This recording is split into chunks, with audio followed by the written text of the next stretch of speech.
Welcome. It's my great pleasure to welcome you to tonight's festivities. I'll be your MC for the 2021 fundraising gala.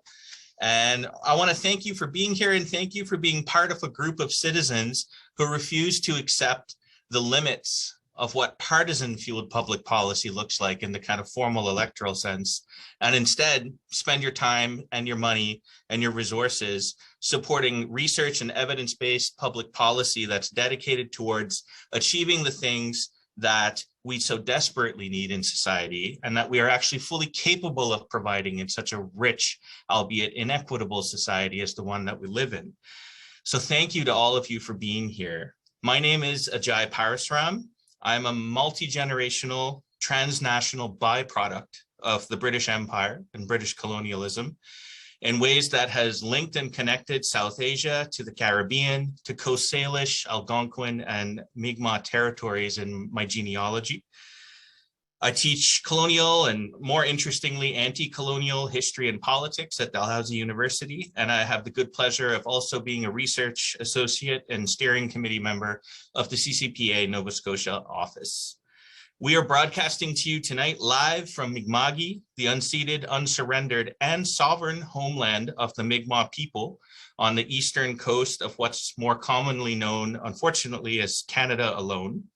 The inheritance and obligation of all of us who make a home here, in my opinion, is to work in solidarity, in peace and friendship in order to try and figure out what it means to simultaneously exist in Mi'kma'ki and Canada. This is how I interpret the meaning of the peace and friendship treaties, much of which that covers much of this territory. And I think it's important for those of us who are not Mi'kmaq to remember that the treaties are actually fairly recent pieces of law, of legal agreements. They've only come around in the last couple hundred years. And when we juxtapose that with the history of Mi'kmaq law and Mi'kmaq international relations, this is a temporal drop in the bucket. Mi'kma'ki and Canada are often treated as places that are in binary opposition to one another. But the reality is colonialism has operated in layers of geographic and political and historical examples of displacement and migration over the last 500 years, of which in the last 400, the African Nova Scotian population has been a considerable anchor to understanding the complexity of this politics here as well.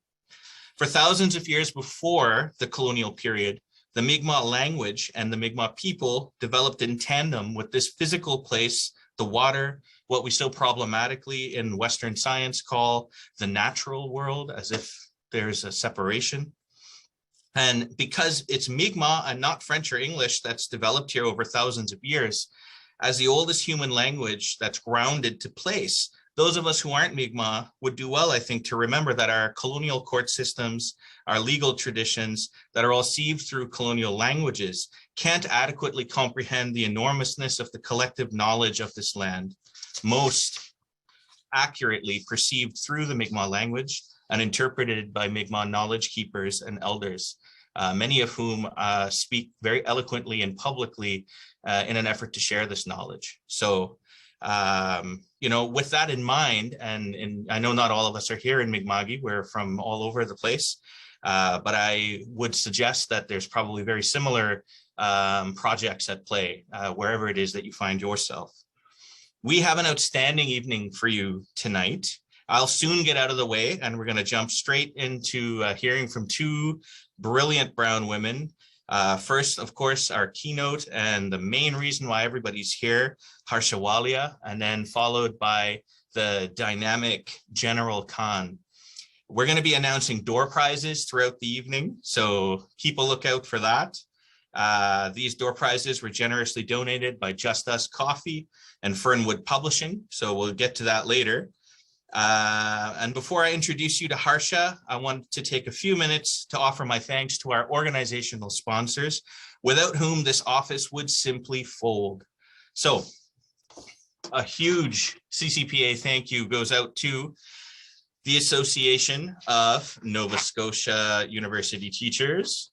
Huge thank yous to Acadia University Faculty Association, to the Canadian Labour Congress, to CUPE Nova Scotia, the Canadian Union of Public Employees, to Fernwood Publishing, who I learned very recently has been a sponsor of ours since the very beginning, and a special shout out to Errol Sharp from Fernwood, who has just won a Lifetime Achievement Award in publishing.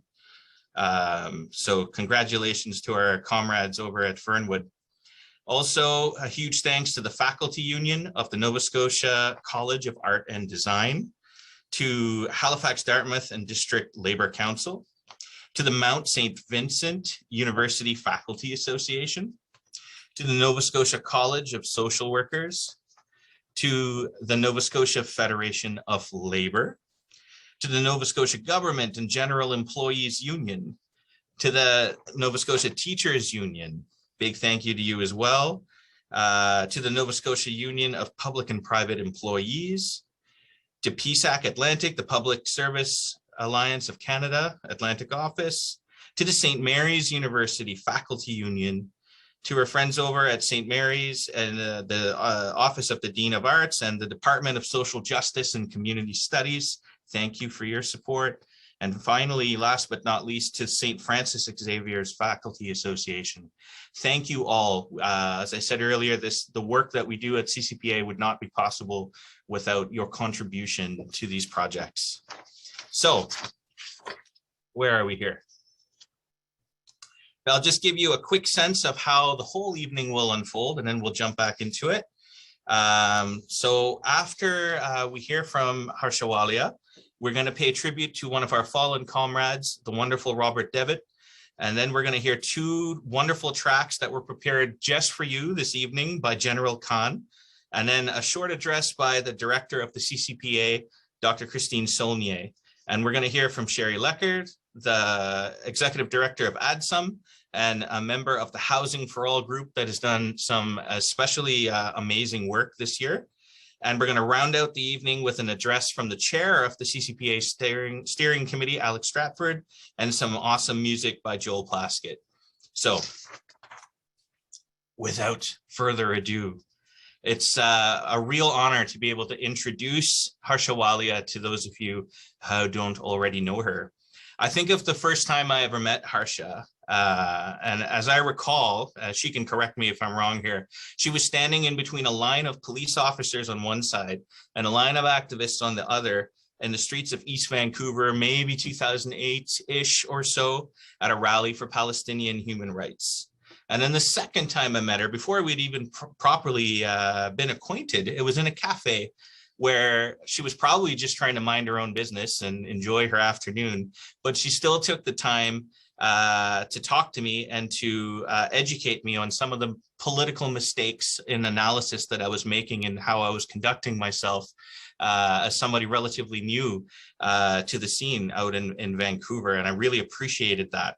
And it harkened back to a talk I heard a few years later by Mohawk scholar Tage Alfred, who was giving a keynote lecture where he said that Harsha Walia was the first non-Indigenous person who ever pushed him to think critically about what it means to be an ally and to act in solidarity and to criticize one another from a place of love and camaraderie.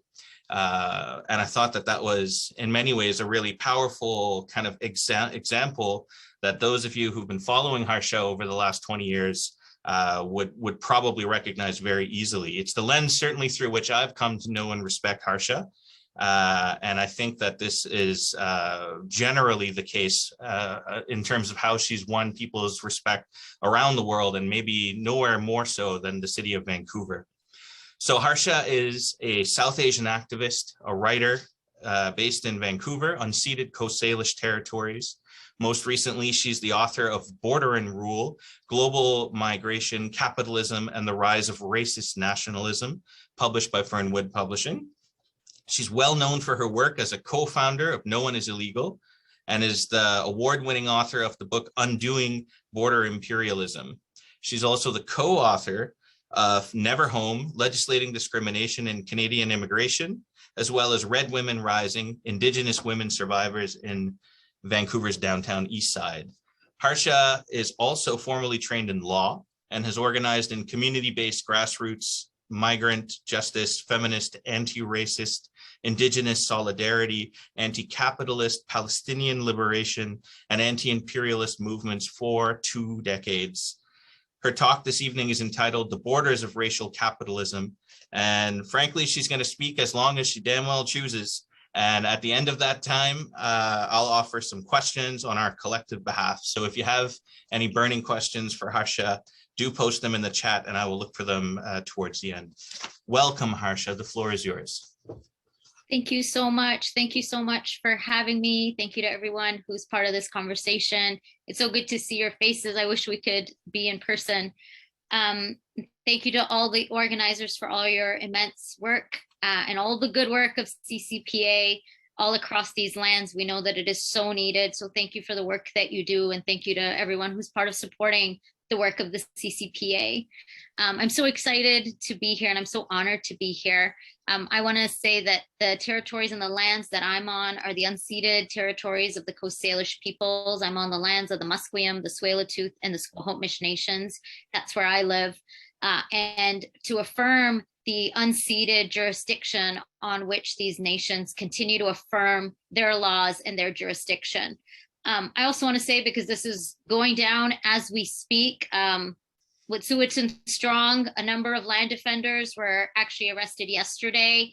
One of the hereditary chiefs is still in custody. And this is the many decades long, and of course, predating that struggle of Wet'suwet'en land defenders to protect their Yinta, to affirm Wet'suwet'en law and to fight back against all pipelines on their territories, currently Coastal GasLink pipeline.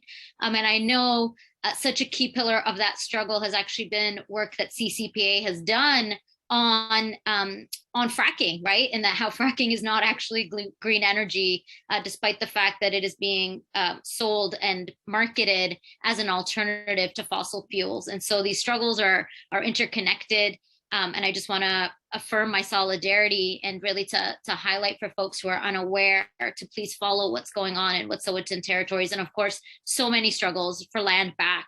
And I don't offer that simply as a land acknowledgement, but also an invitation for us to think through about the ways in which migration and immigration are so deeply intertwined, right? That we cannot think of the formation of the Canadian state without thinking about the entanglements of settler colonization, settler colonialism, of enslavement, of indentureship, and of a particular kinds of immigration politics. These all worked together to really solidify the foundations of Canada as we know it, as white supremacist, as completely underwritten by a certain kind of racial citizenship and a particular demarcation of racial capitalism. In the early 1900s, the Department of Immigration was actually unabashedly called, sorry, not the early 1800s, prior to that. The Immigration Department in Canada was unabashedly called the Department of Immigration and Colonization, right? Highlighting the ways in which, for settler colonists, the ways in which migration took place was really intertwined with colonization, that was the method of colonization, which of course, and in parallel, there was racial exclusion as the reality of immigration as well, right? So as Chinese exclusion is being passed, there's a Department of Immigration and Colonization, that these are connected to each other. Also, because I will later be talking about migrant work as such a key pillar of immigration and racial capitalism in Canada, it's so important for me to point out and for all of us to think about the ways in which domestic work has its roots in Canada is intertwined with settler colonialism and enslavement, right? So residential schools, genocidal residential schools, which are not simply in the past, continue in so many forms today with the number of Indigenous children who are apprehended from their homes. But at the time, residential schools trained Indigenous girls, young girls, in forced domestic work. And Indigenous children were actually removed not only from their families, but were then also removed from residential schools, often from their siblings, and sent to white settler homes as child laborers. That is also the legacy of residential schools. The majority of enslaved Black women across Canada were also forced to work and were enslaved in the homes of white settlers. And so this is the entanglement, again, of immigration, settler colonialism, indentureship, enslavement, empire, and more, in thinking through the ways in which we even talk about immigration. So I wanted to offer that as a starting point. And what I wanted to talk about, actually by way of starting, is actually language, right? And language is so important. It's not just a semantic debate. And I think it's a useful framework for me to start this conversation. Because anytime we talk about immigration, we're not always talking about the same thing. And so, the first thing that I want to say about language is how necessary it is to even unpack the language of migration crisis, right? When we think about the migration crisis and its various synonyms, if you will, the border crisis, the refugee crisis. On the far right, it would be the migrant invasion. This kind of language, I think, is actually problematic for a number of reasons. The first thing is the migration crisis suggests that people are actually moving.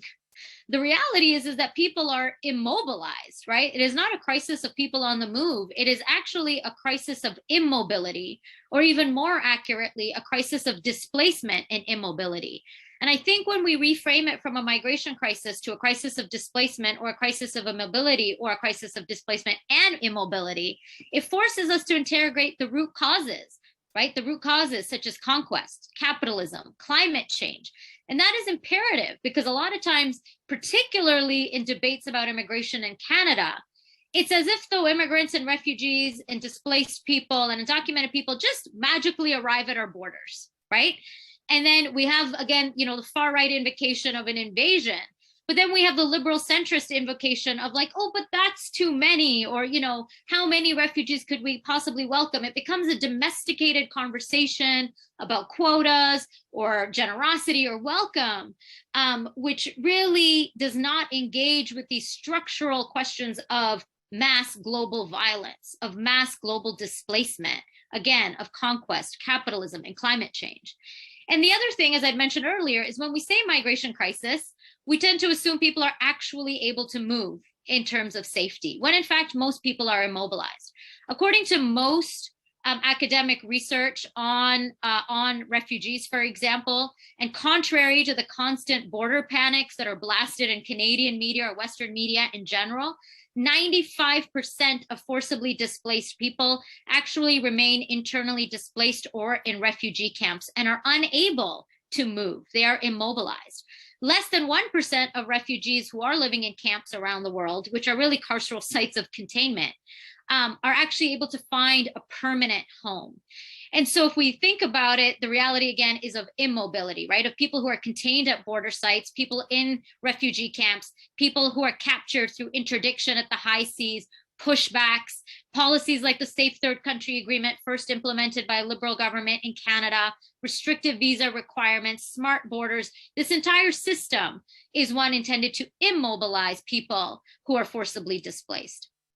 So displacement and immobility then, not free movement, is the reality of racial imperial management in our contemporary era. In this sense, borders are really carceral regimes. Police, prisons, and borders all operate by immobilizing people who are caught in their crosshairs.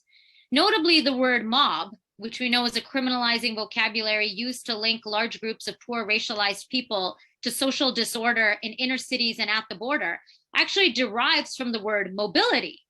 And Angela Davis and Gina Dent, really well known, and we're indebted to their work as abolitionists. They write, and in a piece in the early 2000s, actually, they write that we continue to find the prison is itself a border.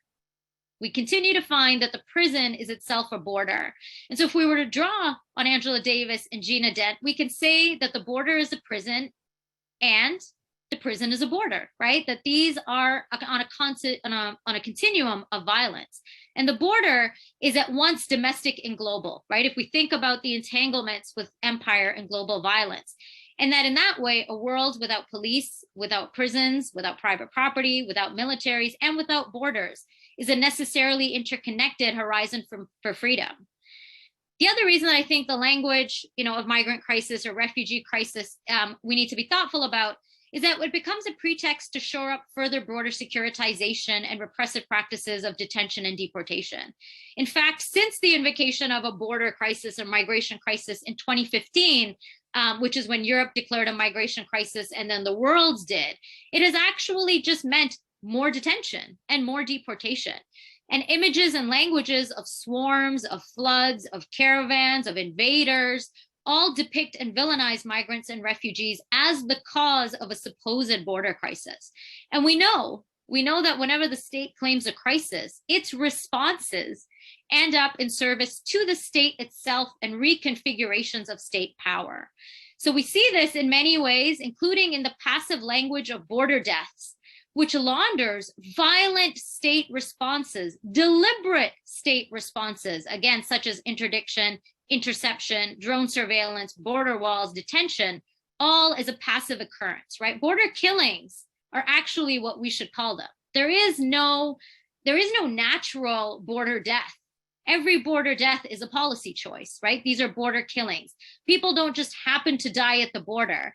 It is because border controls are in place. And in fact, in 1994, the United States, kind of pioneered, use that word deliberately, of course, pioneered the strategy called prevention through deterrence. And the whole basis of prevention through deterrence is exactly as it sounds. We prevent immigration by deterring immigration. We deter immigration by making it fatal, right? So we need to really question this kind of passive language and also see the ways in which it is harmful, the same way that language that victim blames in rape culture is harmful, right? Like whenever we hear news stories about, oh, well, why were they crossing in the desert in the summer, right? Migrants should have known better, right? Or why did they get on a dinghy boat if it was unsafe? All of these kinds of narratives are deeply victim blaming, and again, removes the responsibility and the culpability of the state and state violence from the equation. Perhaps most ironically and offensively, the migration crisis is declared a new crisis, with primarily Western countries positioned as its primary victims, even though for four centuries, nearly 80 million Europeans became settler colonists across the Americas and Oceania and Caribbean, while 4 million indentured laborers from Asia were scattered across the globe, and the transatlantic slave trade kidnapped and enslaved 15 million Africans. Colonialism, genocide, slavery, and indentureship, as I mentioned earlier, are not only completely erased as continuities of violence in current invocations of a migration crisis, but are also the very conditions of possibility. And I want to emphasize that these are the very conditions of possibility for Western notions of bordered sovereignty. Finally, last thing on language. And, again, this may seem like a lot of semantics, but I think it's important in terms of how we even frame and understand all of this, is that questioning who is even considered a migrant within the narrative of migration crisis really blows open the lid on power, which is really what the migration crisis needs to be about when we're talking about it, right? We never talk about business travelers, expats, diplomats, vacationers as migrants, even though amidst a crisis of immobility, there are actually thousands of people on the move today. And, people who are Columbusing, again, another purposeful verb, who are Columbusing all around the world on luxury yachts, for hopping on airplanes, have access to luxury travel, have investor class immigrant visas, have the Nexus Pass, right? This kind of movement is actually also unparalleled in our contemporary era, right? The access, people who actually literally have the world at their fingertips. And that kind of movement is, of course, not surveillanced, is not scapegoated, is not scrutinized. And in fact, the reason that it is not, right, the reason it is not scrutinized or surveillanced is because under our system of colonialism and capitalism, that kind of movement that represents power, that represents proximity and the dominant race, caste, class, settler status in the empire, this is actually celebrated, right? This kind of movement is celebrated because of capitalism and colonialism, because it is a refraction of precisely that continuity of violence that I was talking about earlier. Gentrifiers, for example, are the new colonial pioneer. In fact, gentrification packages itself explicitly as a colonial experiment, right? In terms of displacement, in terms of policing people and protecting private property. And so the ways in which we are building gated communities is actually a form of bordering, right? The displacement of homeless encampments. And that's the other reason that language is important, because then we start to see migration has less to do even with the border per se, but a more expansive bordering regime, right? That the border is not just a line on a map. It is about a system of ordering and organizing and controlling people that can exist at the border, but is also expansive, right? And that's where the conversation around migrant workers fits in, because migrant workers are in the nation state, but are bordered outside of the nation state effectively. So when the state and mainstream media invoke a migration crisis, it is not all movement or any and all people crossing borders that they have in mind, but it is specifically displaced and immobilized people on the other side of whiteness, on the other side of capital, on the other side of empire, who are being dehumanized, who are being contained, who are being surveillanced and captured by carceral systems and borders. And really, contemporary immigration enforcement draws heavily from this foundational terror of what is primarily can be understood as an anti-Black governance, right? The regulation of Black movement really is foundational to how we understand anti-Black bordering regimes. And Adil Abdullahi and Ronaldo Walcott in their book write that, quote, movements that we now call migration are founded in anti-Blackness, taking their logic from transatlantic slavery. So the unregulated, ungovernable movement of predominantly racialized, poor and oppressed people draws again on these foundational violences. So I want to move now to talking about, you know, how do we understand all of this then in the Canadian context? And I think, you know, one thing, again, thinking through the global always, is the connection, of course, between displacement and global imperialism, right? One of the most common refrains of the migrant justice movement is, we are here because you are there. We are here because you are there. A simple but profound way of thinking about how violences bind us together, how there is no way to think about migration without thinking about global redistribution, about global reparations. The late, great Stuart Hall said, migration is the joker in the globalization pack, right? And I think about that often, right? Because of, again, those connections. And in the Canadian context, we of course know that that is so true. We often think about the United States, right? And we think about how not only does the United States have a quote unquote worse immigration policy, and I'll return to that, but we often think about the United States as somehow more complicit in global imperialism, when in fact we know that Canadian foreign policy is deeply imperialist. We look at Haiti, we look at Somalia, we look at Afghanistan, we look at Iraq, we look at Canadian mining companies. 75% of the world's mining companies are headquartered in Canada. A large proportion of that 75% are headquartered further in Vancouver, where I live. You know, and again, this is not a coincidence. It's because a city like Vancouver has some of the worst tax rates and one of the most business-friendly environments in the world, right? So we have to think about our complicities, or rather, you know, Canadian complicities in global displacement. I want to tell a quick story, if I may, just to really drive home how connected this is. Have any of you all heard of the show Border Security? It's a really shitty show, so I hope you haven't heard of it. But if you have, I hope it's because of the campaign against it. So Border Security is now off the air thanks to an amazing, successful campaign that we ran nationally. But it's a shitty show. Sorry, I swear a bit. It's a really shitty show that basically embeds border agents into a reality TV show, right? It's like a Fox Cops kind of show. And how I first learned about the show alongside other comrades was because we got a call from family members of a number of undocumented construction workers who were detained. And it turns out that the immigration raid in which they became detained was going to be part of this TV show. So not only were they subject to an immigration raid by CBSA officers encircling them, these officers were also putting on a show.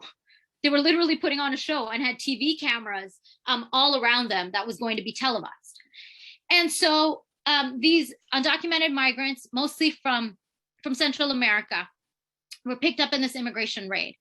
When their families contacted us and we were able to get in touch with these men, you know, they all had various reasons for how they became undocumented.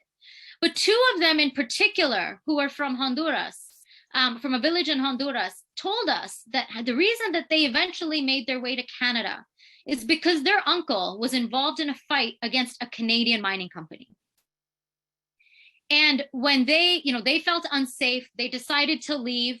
And of course, you know, also that their lands were being destroyed. And, you know, feeling like they had nothing left in their home community, right? Both feeling physically afraid and very much realizing that their livelihoods were being decimated into future generations.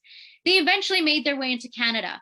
And when they got to Canada, they received the, frankly, sound advice from an immigration consultant who told them, you can't tell that story. You can't tell that story because no immigration and refugee judge is going to believe it or will accept you on those grounds, because accepting that you are fleeing violence in part by a Canadian mining company means we have to accept that Canadian mining companies are complicit in social and environmental violence around the world, right? Which we know Canadian mining companies are trying so hard to hide, despite a number of lawsuits brought against them by communities in Guatemala, in Eritrea, and Tanzania, and elsewhere. And so they were given the advice to tell the kind of tired, tested trope story of Central American narco trafficking, because that fits the stereotype of how we understand the drug war, right? Which we know the drug war is also not just about organized crime or individual actors. It's embedded in imperialism, neoliberalism, privatization, and more. But so they told the story of narco trafficking to the immigration and refugee judge.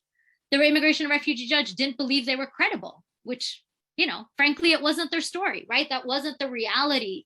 And then that's how they became undocumented. And so I tell this story again to highlight this is not the exception, right? There's always a thread whenever we hear the narrative of undocumented people, of so-called illegals, of people who don't have immigration status, about how they came to be within Canada. And that is often so missing, but so needed in understanding the connection to global imperial violence, economic violence, free trade violence, when we're thinking about why people come to be migrants and how necessary that conversation is and how huge, right? How much does that blow open when we're thinking about Canadian immigration? And then to add, insult to injury, if there could be more, is that when they were detained, before they were moved to the detention cells at the Vancouver International Airport, they were detained, as many detainees are, under the Vancouver Public Library, right? So this is the architecture of cities that we live in, that places that we just hold so dear, spaces that are the commons, right? Places like libraries that are such a part of public life. Underneath them are cells where immigrant detainees are held and incarcerated, right? Are caged, are handcuffed, are surveillanced, are captured. That is the architecture of cities like Vancouver on stolen land, right? And this is, again, these entanglements. So it's so necessary to think about that. I want to move on in the last part of this conversation about thinking through, I talked about imperialism, but also the connection as well in Canadian immigration to racial capitalism. And here, of course, recognizing the deep ways in which we understand racial capitalism is indebted to the works of Cedric Robinson, Neville Alexander, Robin D.G. Kelly, Angela Davis, and so many others in the larger Black Marxist tradition. Cedric Robinson theorized the linkage between racial expropriation and capitalism as racial capitalism, so as to make clear the social construction and the real differentiation of race that is not secondary to capitalism, but rather that racism is constitutive of capitalism, right? So what's crucial here is that racial expropriation of land, labor, and life is itself innate to capitalism, that we cannot have an anti-capitalism that is not also anti-racist, and that we cannot have a meaningful anti-racism that is not also anti-capitalist, right? That those are corollaries of each other and co-constituted through each other. Capitalism does not produce a universal relation of wage to labor, right? It simply does not. Racism is a material structure. It's not simply an identity. It is a material structure that is foundational to labor exploitation, to conquest, to territorial expansion, to dispossession, to enslavement, to corporate ownership, to surveillance, to bordering regimes, and really to the entire maintenance of the so-called North vis-a-vis the global South, right? That is what structures that entire relationship. And in this way, I think it's so important to understand Canada's and the global reliance on migrant workers to understand the centrality of bordering regimes to racial capitalism. In the case of migrant workers, I want to be clear here now that I'm talking about migrant workers, right? So the state-sanctioned program of migrant work in Canada, whether that's caregivers, seasonal agricultural workers, or the many other visa categories that Canada is constantly creating, basically to create a legally sanctioned regime of migrant workers. And really, the basis of migrant worker programs in Canada is to create an entire category of workers who are in the nation state, right? Working alongside us, working in the farms and fields and homes of Canadians, but who are segmented as a completely different group and class of workers, right? Like migrant workers are literally segmented as a different class of workers. And this is so important to understand because it's not just about a few simple bad employers. Oftentimes we'll hear news stories and it's a story about a single individual employer or a single kind of case. But this is a state-sanctioned program of legalized indentureship, right? Like this is structurally baked into how the program works. And in a report that the Migrant Workers Alliance for Change did with the Caregivers Action Center, Phyllis, who was a caregiver, had a really compelling quote, and just it goes to the heart of what this program is about. And she said, "My employer, sometimes when he gets drunk, is like he wanted to use me, sometimes sexually. And then the wife was also treating me like garbage. I wasn't safe at all in this house or ever in my work." Right? This is how this program is created. Justice for Migrant Workers, who works with a number of Jamaican and Mexican farm workers, in particular in Ontario, they've been documenting the struggle of migrant workers for decades. And in one of the press releases that they did as part of a walk, a 1,500-kilometer walk that migrant farm workers did, Gabriel Aladuja, some of you may know his work, he said, "We come here with closed work permits that tie us to a farmer. What happens when we speak out? We get deported. It's a recipe for exploitation. It's 18th century conditions," end quote. Those are in his words. And this is the reality of migrant work in Canada. I also want to point out that Canada is actually the global model for migrant workers, the global model. So at UN tables, at IOM tables, Canada is considered the Rolls-Royce and has actually been quoted as the Rolls-Royce of what is known as managed migration, right? So oftentimes we think, oh, we're better than the US. There's not as many undocumented people in Canada. But the reality is that Canada has perfected a system where there are no of course there are undocumented workers, first of all, but where it's this approach of indenturing people to an employer such that it doesn't rely on undocumented work, because then people are actually completely deported, right? They're removed from Canada when their labor is no longer needed. And in the case of migrant workers, particularly farm workers, many have been coming for decades, in some cases 3 generations in Ontario, 3 generations of workers. So we're not talking, temporary is misleading. We're not talking about a year or 2. It is a cyclical program of unfree work that has deliberately been created as such. And, again, Canada is the model, is the global model. So the distinct ordering of migrant workers as legal but deportable, right, is the way in which Canada manages racial capitalism, is Canada's relationship to racial capitalism alongside resource extraction, alongside global extraction. And this generates even more hierarchies between racialized migrant workers and so-called citizen workers, and further affixes race to citizenship. And I think, when I think about migrant work, it's really a euphemism for third world worker. That's what the Canadian state wants, right? The labor that can't be outsourced, the cheapened labor since the era of neoliberalism that cannot be outsourced through, trade agreements like NAFTA and more, is now being insourced, right?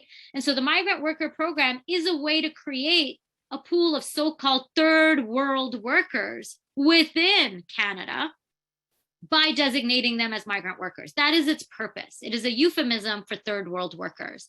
And in that way, the border is central, right? The border is key because the border acts as a spatial fix for capitalism. It acts as a spatial fix for capitalism. So in this way, migration has been controlled by borders, not only to create an imperial racial regime of terror and exclusion, but also to produce pliable labor. And we know that countries like Canada and the United States have the enforcement mechanism to deport every person if they actually wanted to. But we know they don't want to, right? They want to create the condition of deportability that could lead to deportation if needed. And that is the way in which the border works, right? It's to create deportability, and it works such that the threat becomes for migrant workers not only of termination, but also of deportation, also of blacklisting, also a fear of not being able to return, all of these layered kinds of vulnerabilities and exploitations. And I want to be clear, there's no such thing as cheap labor, right? Migrant workers are not cheap labor. Labor is never cheap. Labor is made cheap, right? Cheapened labor is a result of manufactured vulnerability, including race, including class, and then adding citizenship to that. And so, when we think about farm work, when we think about domestic work, when we think about service work and some of the incredibly dangerous work conditions that migrant workers are working under, the reason for that precarity is the border in large part, right? Deliberately deflated labor and political power through the use of the border.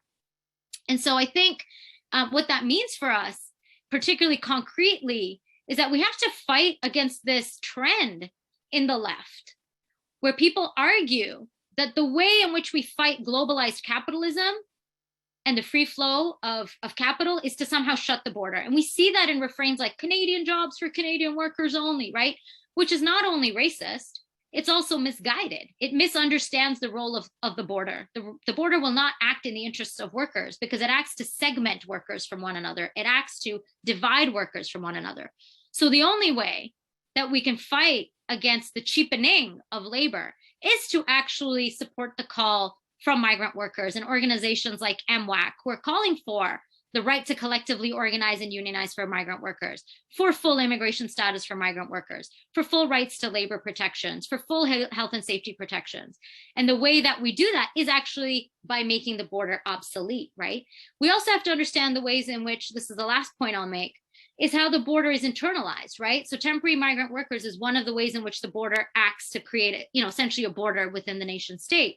But also, I think we need to be thinking about, particularly so many on the left, when we're advocating for public services and universal public services, what is the access for those who are undocumented? Access is a big question for so many communities, but also really thinking about, what is universal health care for undocumented people? It's non-existent. What is universal childcare for undocumented families? It's non-existent. And when it comes to healthcare, one of the things that stands out to me is that, healthcare, the universal pillar in Canada. But it strikes me that the National Inquiry into Missing and Murdered Indigenous Women and Girls pointed out that healthcare was one of the pillars, one of the key pillars of violence, gendered colonial violence, when it comes to Indigenous women and girls, right? In the form of forced sterilization and so much more. And also that medical deportation, very few people know about this, but medical deportation is a reality for migrant workers and undocumented workers. You get injured on the job, you're lucky, first of all, if you get access to healthcare if you're undocumented. But then if you do, if it's a serious injury, you could actually be deported under a process called medical repatriation. Right? So what does this universal access mean? So there are all of these pipelines from so-called public services, child welfare, healthcare, the school system, where we as workers have become the border guards, right? Our jobs involve bordering. And here, the work of Robin Maynard and Elle Jones and all the amazing work that they do to highlight the connections, right? All of the connections, the child welfare to deportation pipeline, the prison to deportation pipeline is so important, right? That the violence of the border is not only at the border itself, it's the interconnections with all of these systems. So in conclusion, I hope when we're thinking through, the bordering, the system of bordering and the bordering of racial capitalism, we're thinking expansively, that we're rejecting the kind of centrist, liberal, mainstream politics, not only Trudeau, but also many mainstream movements offer, right? Which is like welcome refugees, or we're all from somewhere, or, we need immigrants that are commodify, or kind of commodifying platitudes like immigrants build our economy. Like, we need to reject that, and we need to think about the global structures, right? The ways in which we're connected through these systems of violence. We can't endorse categories of desirable or undesirable or good or bad immigrant, but we need to be thinking about imperialism and racial capitalism and the ways in which they structure conversations about immigration. And what I want to say in closing, particularly as we're on the edge of climate catastrophe, which is very real, while we're living through global vaccine apartheid, where, whether you have access to a vaccine in the midst of a global pandemic is marked by who you are and where you live, where, we live in a world where the global South and the global North, which is not to generalize because the South is in the North and the North is in the South, but conditions of the global North and conditions of the global South are completely determinative to a large part of how long you live and under what conditions, right? So much of that is structured through the border. So we need to think about dismantling the border. We need to think about dismantling all systems of oppression and all systems of violence and the interconnections between them. And I want to close with the words of two frames, actually, and both by the late, great Eduardo Galeano. The first is, he said in an interview, "The world was born yearning to be a home for everyone." The world was born yearning to be a home for everyone. And I think that's really the crux, right? Homemaking and world making is the politics of abolishing the border. And he also said, indignation must always be the answer to indignity. Reality is not destiny. Indignation must always be the answer to indignity. Reality is not destiny. We have to remember that prisons, reserves, borders, sweatshops, pipelines, gentrification, drone warfare, all of these are interrelated systems of exploitation and control. We have to fight all of these systems together, and we must orient ourselves towards freedom, towards indignation, because reality is not destiny. Thank you. Thank you so much for that, Harsha. I mean, yeah, everybody's muted, but that was truly fantastic. I've taken just hordes of notes here. I don't even know where to start. Everything that you're saying spoke together so seamlessly that in terms of painting what is fundamentally a kind of local problem, situating it across time, across place into this global issue that that kind of forces me to think first and foremost, kind of like where do we get started in terms of engaging in this work? I have a question. Before I ask some of my questions, I have had several people send me questions for you. So the first question I have is from San Patton. And what she writes is, what would be your starting point for solidarity between Indigenous reconciliation and sovereignty and dismantling the border? I wonder if you could take a few minutes to speak to San's point.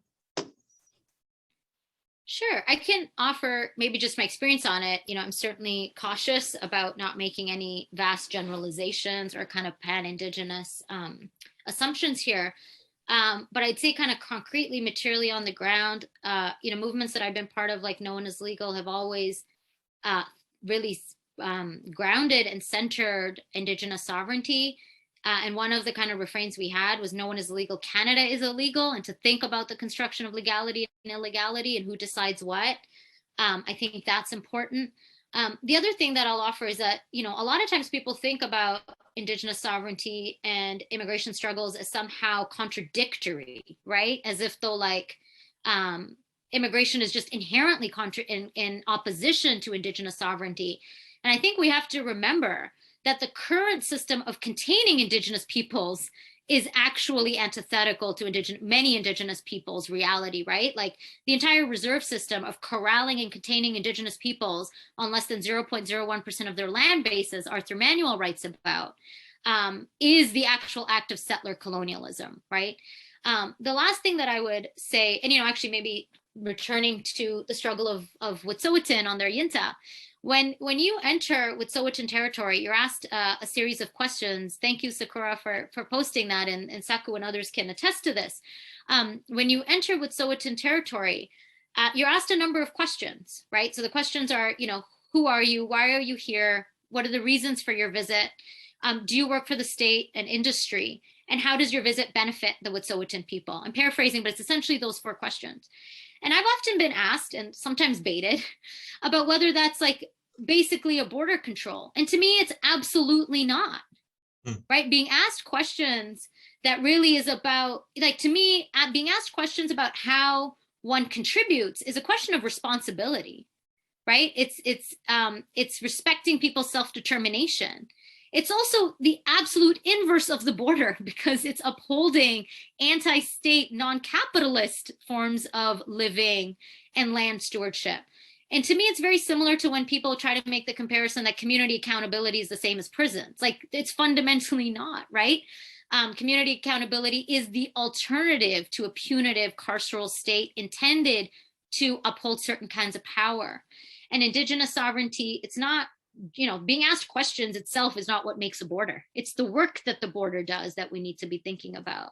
And so for me, for those reasons, I think the entry point of relationships between migrants and Indigenous peoples, there are many, right? There are many, and there's many shared experiences as well. Like in Vancouver and the city, there's a lot of stories and there's a lot of oral history about the relationships, for example, between Chinatown and the Musqueam Nation. And for example, when the race riots were happening about the Musqueam community taking in a number of Chinese Canadian peoples at the time, and also during times of overt segregation of Chinese Canadian restaurants being some of the few places that would serve Indigenous peoples, which is why there's like this long history of Indigenous peoples and the relationship to Chinese food in Vancouver. So there's also a lot of these histories that I think are important to unearth. There's also stories about the Kamagata Maru and the welcoming of the Kamagata Maru at a time where the Canadian state and the relationship to the British Raj and the subversion of that by the Tsleil-Waututh and the Musqueam. And that's in just the corner of the world that I'm in, right? So I think unearthing those histories, really challenging the assumptions that they're always at odds with each other, which isn't to say they're not in complicities to interrogate, but that they're not inherently through that. And really the last thing is through the process of struggle. Solidarity is a verb, right? And so we build solidarities and relationships by actually engaging in those practices of learning and showing up for land defenders. Thank you for that, Harsha. As you were giving that answer, I felt like in some sense, the story that you're telling speaks to different kinds of nationalism. So it's like there's this kind of Eurocentric, state-centric nationalism that came to rise through the imperial encounter, if I'm understanding you correctly. But then there's this kind of more localized, maybe an Indigenous, but like not necessarily here, but lots of different local communities that kind of gingerly bring in people and integrate them on different terms that aren't necessarily loyal to the nation state. And I wonder, given what you said about the problems associated with left nationalism and the way that many of us in the left kind of celebrate, the kind of commodification of labor and the commodification of third world labor, as you put it. Is there a lesson there that we can draw between thinking more broadly about like beyond state nationalism and maybe imagining some other kind of nationalism, or is nationalism itself just too contaminated a term to be useful? Oh, that's the big question. I'm a Gemini and I have a different answer on a different day or even in the same minute. And partly because it's impossible to think about a nationalism, if that's even the word, right? We're also constrained by language, because in the so-called, post-colonial order, decolonization became contained in a certain kind of nation state form. And, we can go back to Frantz Fanon, right? When Frantz Fanon very poignantly said, national consciousness, which is not nationalism, is the only thing that will give us an international dimension. And of course, many other people who write about nationalism as well. But I think that distinction that he makes in particular is useful.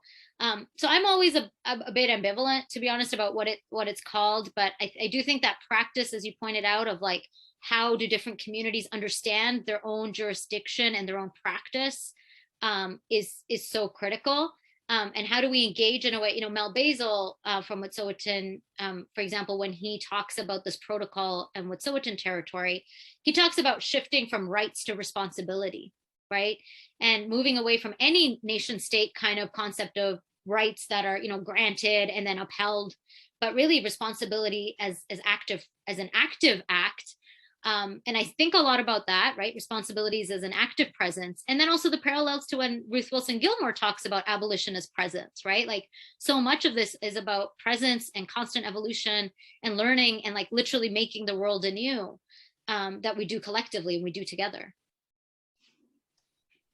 Thank you very much for that. I am getting lots of other questions sent to me directly, but I also know that you have to disappear in about 2 minutes. So I wonder I'm okay for a little longer. Yeah, okay. if you want, I'm happy to, but I don't want to assume what your schedule is, so.